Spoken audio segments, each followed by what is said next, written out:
Everybody, it's Mackie, and we're back with another episode of the Hidden Threads podcast. We got Samantha back with us. Hi. She still got her Mississippi State sweater on. I still do. Go Dogs. Is that Hell State or Go Dogs? Hell State. You can't say Go. I think you can. Go Dogs is Georgia, more of Georgia, right? Y'all don't like Georgia, do you? Yikes, no. Nobody does. All right. Unless you're from Georgia, I guess. I guess. All right. So today we got a good one, an interesting one. The question, it's a statement, then a question. We got several questions. We talk about finding reasonable doubt. That's why we work for the defense, right? We're trying to help them find reasonable doubt so they can present it to a jury and help their client. First question is why do we work for the defense? You got anything to add to that? Did I shock you? Yeah, I mean, that's just such a loaded question. Yeah. I think we've talked about this in a prior podcast too, is that, I mean, everybody deserves a fair trial. Everybody deserves a defense. Right. That's just how our system works. And it doesn't matter how guilty we may think that they are to begin with. That's vigilante justice. We're not about that. That's not how our system works. Yeah. That frustrates people sometimes. Yeah, that's right. You know, whenever you get arrested, the city or state or whatever jurisdiction, they have multiple investigators, a big bucket of taxpayer dollars. Yes. All right. And you, on the defense side, do not. You got to spend your own money or get what they provide to you. All right. Mm-hmm. And I just think it's fair that they have at least one investigator to get out and dig up evidence and question people for your attorney. Now, if you can afford us, yeah, you'll pay us directly, but sometimes we get paid by the Indigent Defense Office, right? Which ain't much. You ever worked for the Indigent Defense Office? You ever worked in an indigent case? I have not. Right. No. They're interesting because the state of Alabama, they like to pay they'll pay you within 6 months. Yeah, but you don't get paid fast, and you don't get paid as much as you would charge if it was just a private. Well, that's how the attorneys are getting paid too. Yeah, they don't get paid much either. So so they got the power of the state behind it, and it's just little old you, and you got to do your best, right? With a public, I've called them public pretenders before. Yeah, I mean, public defender. That's or fair. If you got the money, you can pay a defense attorney, which is going to cost you $85,000 and up, right? If you have the money for that. If you have the money, you got to refinance houses and those kind of things, and you can pay us as well. But we analyze digital data, locate witnesses, recreate events for attorneys. I'm not certified in crime scene recreation, but what I have done before is gone out and I guess it was a recreation and shown where it can show the attorney, here's how this went down kind of thing. You know what I mean? So they can get a visual of it. I've even gone out to crime scenes with attorneys, with the defense attorneys, all right, and worked them through how we think this went down. So, I wasn't able to make that one, but did you not ask me one time to lay at the bottom of a mountain? No, we're going to, we're going to use you as see if you could pick up a dummy and throw it over a cliff. Oh, I thought I was going to be the dummy that laid at the bottom of a mountain. No, we got Victoria to help us with that one. Okay. But she helped us, and it was a pretty interesting thing, picking up a 150-pound dummy, right? Taking it over a wall and then tossing it off. Very difficult for a woman to do it by herself. Right. Right. What a work day. Now, 2 men did it easily. So it's just, that's another, we've had a podcast about that one. But so here's a question you had an answer for. We talked before we started. Why do the police and district attorneys rush to arrest people? Public pressure. Public pressure. Yeah, I think almost always it's pressure. Mm-hmm. People want the bad guy. People want to feel safe in their towns. These people are elected by the people. Mm-hmm. And so they feel tremendous pressure that we have to make sure our community feels safe. We have to make sure that we look competent, that we're doing our job. And even if they may not be 100% sure or have the evidence, I think a lot of times they're pushed into charging people before they're ready. Right. Yeah. I've told people before, these DAs and sheriffs, they are politicians. Mm-hmm. They're trying to get reelected, and they'll put stats up when they're getting reelected. Right. 74 murderers convicted or whatever, they'll throw a number up, but they never throw the number up which were wrongfully convicted or got overturned. Right. Exactly. That makes me think of, what's his name? Harry Connick Jr., his dad. Mm-hmm. It was like the famous prosecutor in Louisiana. Oh, yeah. He got in trouble, right? Oh, but a lot. I mean, his record was insane. It was great, but there were so many wrongful convictions. That it's not how you want to go down in history, right? Right. I don't think he did. He didn't go to jail. They just had to go back and review everything, think so, right? Yeah. So, they found out he was on the take on some of them, right? Yeah. That's crazy. Right. Crazy. Right. So we had this case. I talked about it on TikTok, but it's Raul Valles, the kid up in Connecticut that it was a big fight, a bunch of kids fighting. He was 16 and he was being stomped. Him and his buddy were being stomped, and he came up with a knife cutting and cut 3 of them, killed one of them, stabbed one of them in the in the heart, chest area, killed him. A very unfortunate event, but they charged him with 2nd-degree murder. All right. And which is a big charge, right? He could have had a life sentence involved, but he got not guilty on the big one. Now they got the small one they were hung on, which was the reckless manslaughter. That's very similar to you being a reckless driver and killing somebody. Probably not going to do a lot of jail time. Probably can recover from that, right? But I think he was overcharged there. You got kids in a fight. If you saw the videos, there's a brawl going on, man. It's very chaotic. How can you say this kid, he's the only one culpable here? Yeah, he had a knife, but there was a lot of kids out there fighting in that. They could have been culpable. What do you think about that? He was overcharged, right? Yeah, I'm not super familiar with Connecticut and the way that they do things, but I know that it is different than how we do things in Alabama. I feel like if it were in a more conservative state, then it would be self-defense or that he would probably not be charged at all.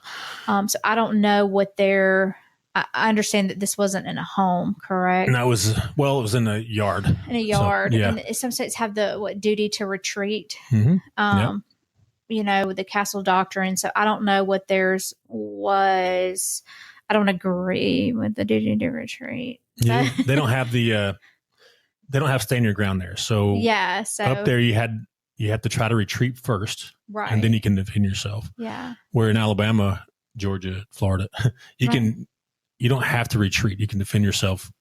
Yeah. Immediately, right? Exactly. With a weapon, you don't have to do anything. So. And I wonder if that is why he was charged the way he was, is because he did not retreat.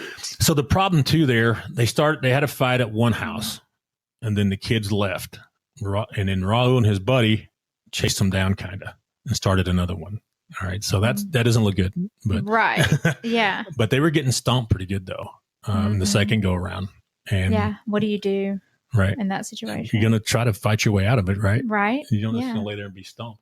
That makes me think of in the public school system, the zero tolerance fighting policy, that if like somebody hits you, you're not allowed to hit back or you get suspended as well. Right. So I don't agree with that. I don't either.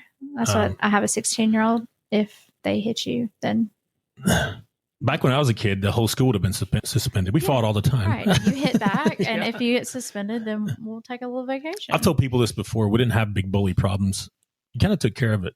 The student body did. But let kids figure things out. Right. Now nowadays they want to shoot each other, instead of duking it out, and that's a problem. So we got some more about this. Have you ever seen flawed evidence because they rush to arrest somebody? Oh, for sure. And I'm not going to be popular for this, but you already know like my feelings on the Brian Koberger thing. Right. And I know that he's on TV right now. Yeah, he is. We've been kind of like looking over there. And they're doing the victim impact statements today. But no, I'm not a Brian Koberger defender or think that he's innocent. I mean, clearly he's not. He's admitted to all of this. But I do think that they rushed to indict him on these charges because of the public pressure, especially it being a university and being kids. And a lot of the evidence that I feel like is misrepresented to the public. For instance, they were saying,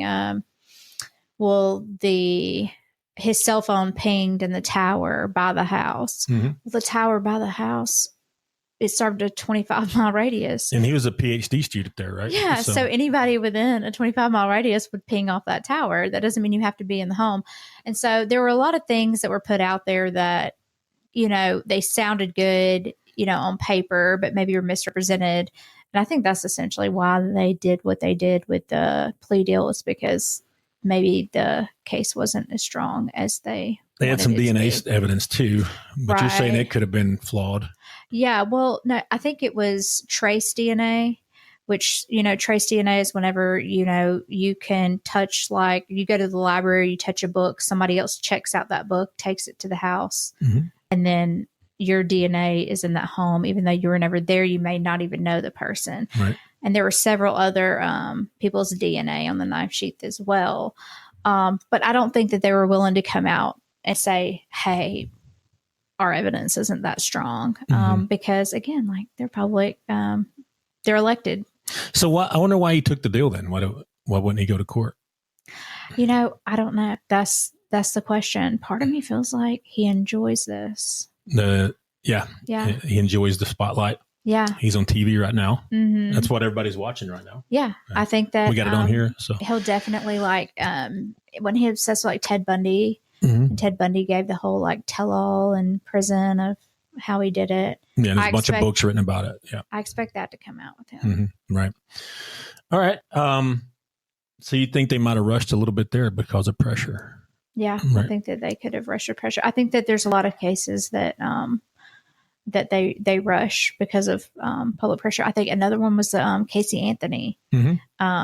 Again, not a very popular person. You're not defending her, right? No, not defending Casey Anthony. But I remember watching that trial, and I was like, there's no way she's going to be found guilty of this, because I think that they rushed it because it was such a hot topic. It was a kid. It was a child. Yeah. And she had this big eyes, beautiful child. It was easy to be sympathetic towards this case.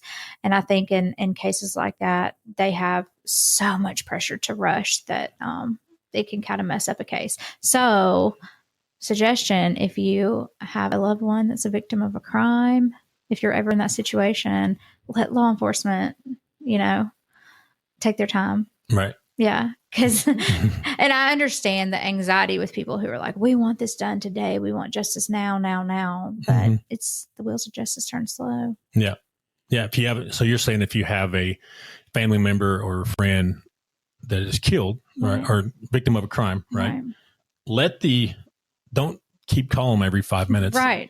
Let's have a meeting every 90 days or something, but let the detectives do their thing in the DA instead of rushing and putting pressure on them. The news media does too, and social media does it, puts pressure on them as well. Oh yeah. I think, we're seeing in real time how our criminal justice system is changing based on social media and our access. Even like, the televised trials, how they're becoming so sensationalized, and it's entertainment now. Whereas, 50 years ago, this wasn't the case. So it's affecting now. How do you get a jury pool? Like how do you pick 12 people who aren't affected by this? So we're seeing more trials being, venues being changed and as a result. And I'm curious to see where this is going to go in the future. So, yeah, I mean, it's hard to get a jury because everybody's on Facebook, everybody's on Twitter, TikTok, you name it, and they're watching this stuff. Right. And when they ask you, hey, do you know anything about this case? You're going to be like, yep, I saw it on Facebook, Exactly. And then now I've seen them, if you read the voir dire. Yeah, I always have trouble with that word. I'm not sure. The jury selection. Yeah. I'll just say that. They'll come to an agreement. Hey, all of you are seeing it on Facebook, so we're just going to accept you all, right? Kind of thing. I've seen that before. Because they don't have anybody else to choose from. Right. They got 100 people in there, and they've all heard of the case. What are you going to do about it? Right. You've got to continue, right? All right. Last topic here under this one. Have you ever seen it where we've seen this several times where the opposing side, especially the prosecution, will withhold exculpatory evidence? You ever seen that? And that's a constitutional constitutional violation. And I don't know why they do that. I mean, I think they might have rushed and they're saying, well, we're not going to let the other side see it, but it comes out eventually, right? It may come out within 6 months or 40 years, it comes out and people are let off the hook because of these violations. Have you ever seen that before? Not personally. I don't think. I think it happens more often than we think. I feel like that you and I have probably both been. Have you? Yeah. Been involved in? We got one going where we kind of finished it. But yeah, so we got one going on. It's in South Alabama where there is evidence out there. This guy's this is crazy. This guy, Shocker. he got in trouble. Can you say what county? It's Mobile, actually. Oh. So he got in trouble, and him and another guy got convicted of murder, right? It was a fight where they drug these dudes out and beat the snot out of them, and two of them died, right? They're saying our client and the other guy was guilty of it. Now, the other guy got exonerated from it because of exculpatory evidence. Why isn't our guy being exonerated because of exculpatory evidence? But the opposing side, they held evidence, they held interviews and didn't present it, saying, these guys weren't there. They had left before this happened, and they named people. Like, these are the guys that did it. And the prosecution didn't tell anybody. Yeah. Well, again, it's political. It's their job to get a conviction. Right. The problem, too, is this gets found out 20 years later. And those people, those detectives, DA, they're not there anymore. They're not held accountable, right? Right. It's the new DA or the new police chief or whatever. They're like, yeah, we found this out. Sorry, dudes. You've been in jail for 20 years. You know what I mean? Here's $1 million. They really don't do much. You know what I mean? So, but yeah, that's exculpatory evidence, and it happens a lot. So, have you seen what is it? The staircase, the Michael Peterson thing? Mm-hmm. That reminds me of what is it? Deaver, Special Agent Deaver, that withheld things, and then whenever he came back and had his second trial. I think he entered a offered plea on that one. So Kelly Dever? Was that his name? That was a woman. No, it's Deaver. It's a man that with the prosecution, he was I want to say an investigator for the prosecution, but he was there were some Brady violations going on in that case, and that's how the Michael Peterson got his second I can't trial. remember. I'm not familiar with that. Yeah, but there was some real sketchy stuff going on, and that so. I know it happens, and I think that it happens more often than we think, and I think it can become personal for the prosecution too. Like, we know that this person did it, we know that they did, and we just want to prove that. And if this doesn't, fit that narrative, then we're just going to leave it out because it could confuse people. You can't do that. So Karen Reed, the defense attorneys, brought it out. They brought it up and called those people withholding evidence and made them witnesses. Oh, yeah. And the prosecutor had to admit to the jury, yeah, we did this. I don't know if you remember that part. Exactly. Doesn't look good. All right. So no, you're trying to frame somebody. That's what it looks like. I think that there could be, because there's so much immunity with the prosecution that maybe having some sort of accountability for that could be helpful. Yeah, because jurisdictions do have immunity. Cities, states, counties, they have immunity. So you can whine and cry all you want. You can't sue them, right?